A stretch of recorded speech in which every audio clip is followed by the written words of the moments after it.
The Financial Survival Network, helping you survive and thrive in the new economy. Go to CarrieLutz.com and sign up for 30 free micro trainings on financial survival. Great news, we've got a sponsor. This show is now brought to you by Miles Franklin. And when it comes to protecting your wealth, you know there's nothing better than gold and silver. That's what I'm buying. I hope you're doing the same. And once you make the decision to buy gold and silver, there's no better place than Miles Franklin. Look, they've been in business 22 years. And the reason I'm a customer is because when you buy, they ship. Go to milesfranklin.com or call them at 800-822-8080 to get a free quote.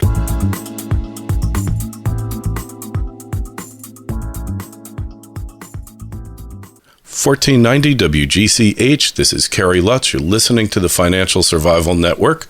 These markets are tumultuous to say the least. But if you've been in this business a long time, if you understand the fundamentals, and if you have the right discipline, this is a golden opportunity, no pun intended. And with me now is Julian D.W. Phillips of goldforecaster.com and Silver Forecaster. He's been in these markets 40 plus years. He gets it, and he can help you stay out of harm's way. Julian, welcome back to the Financial Survival Network. It's a pleasure to be here.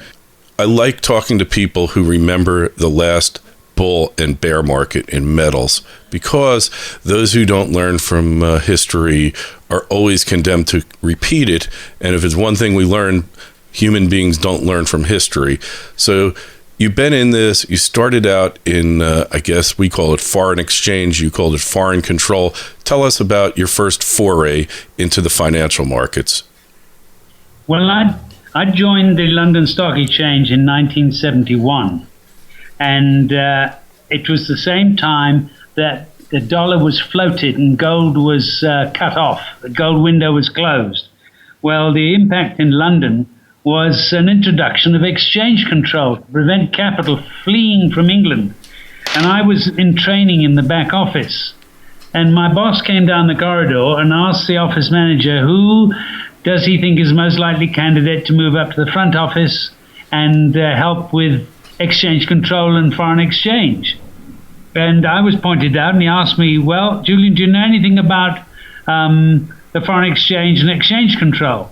I said, well, my mother lives in Spain. He said, that's good enough, up to the front office. And he then thrust into my hands a copy of the Bank of England regulations and told me I had 2 weeks in which to learn all about it. And so I was a little horrified, but I started reading, and 3 days later he came back to me and said, sorry, Julian, I can't give you 2 weeks. You're on now.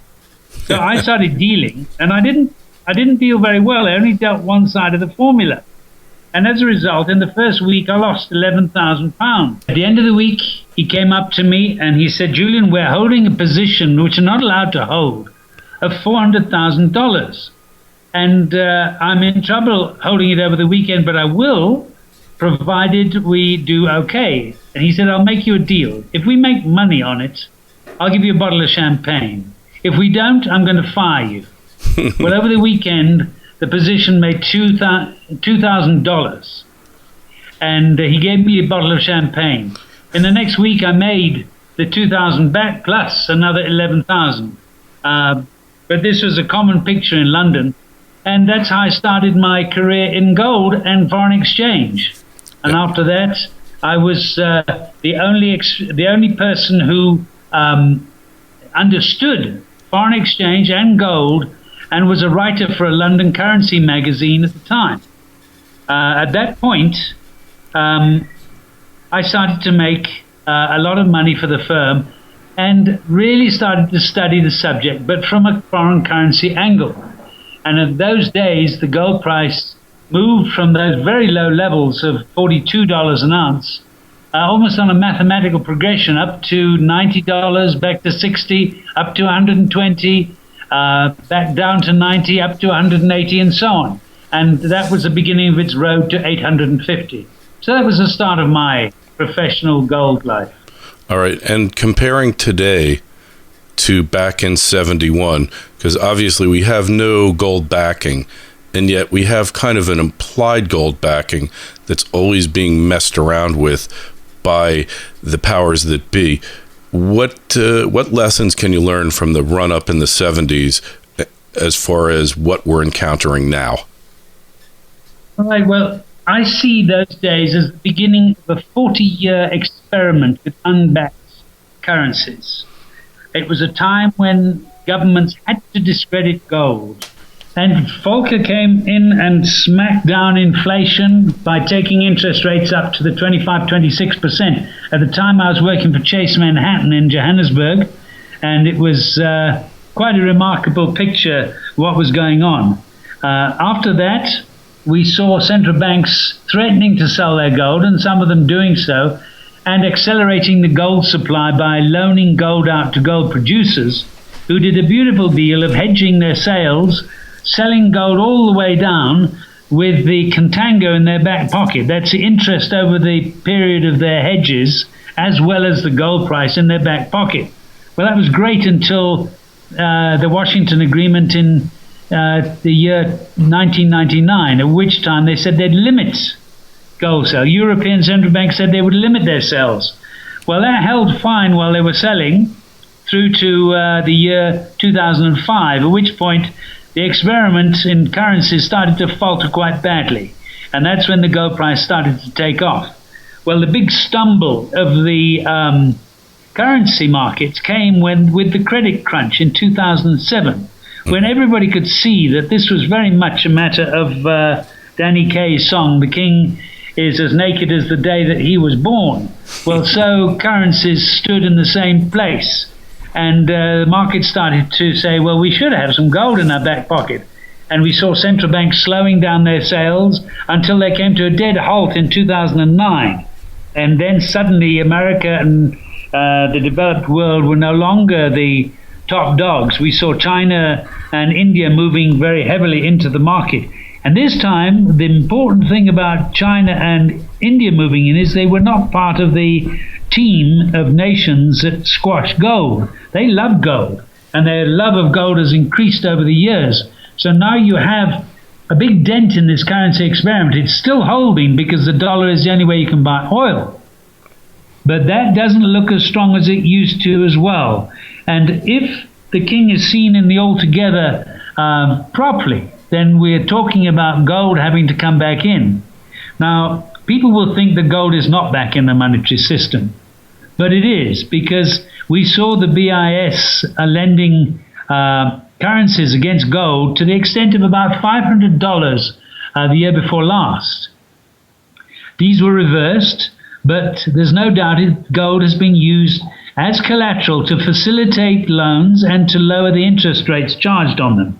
And we've just had Greece receive its bailout package, in which it's had to pledge its 111 tons of gold as collateral as well. So now gold is very firmly back in the monetary system, but as collateral, not as a sale value. And one of the biggest lessons you can learn from this 40-year experiment, going back to 71, when gold was linked to government pay, an exchange of dollars, euro dollars for gold under President de Gaulle, etc.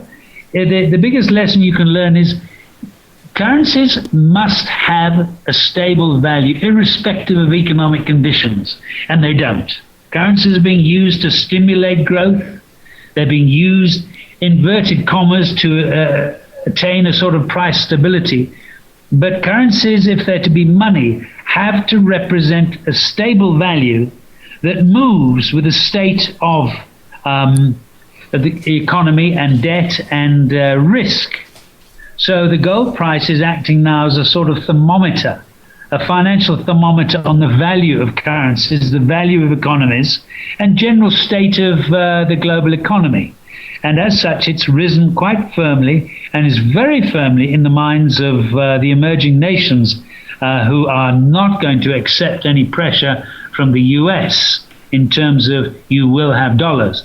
And that puts on the scene a time when the governments the East say, sorry, we're not going to depend upon the US dollar. It's an empire in decline, and we will not permit you to dictate to us what is and what is not in terms of currencies.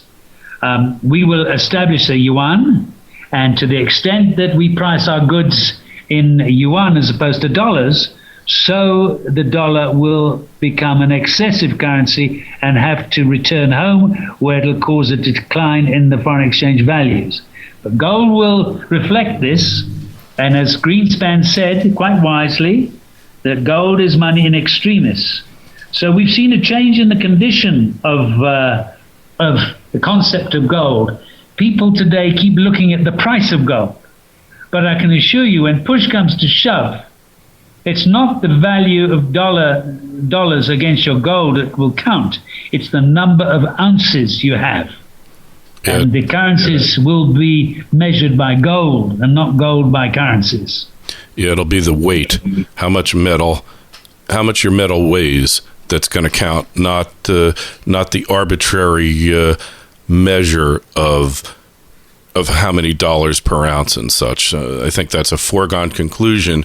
And also, there's no more Volckers out there. And I don't think the world economy could take interest rates at 5%, let alone at 25%. That would be immediate collapse, global calamity. So really, what they're doing, inflating, it's really inflate or die. They don't have any other choice, do they?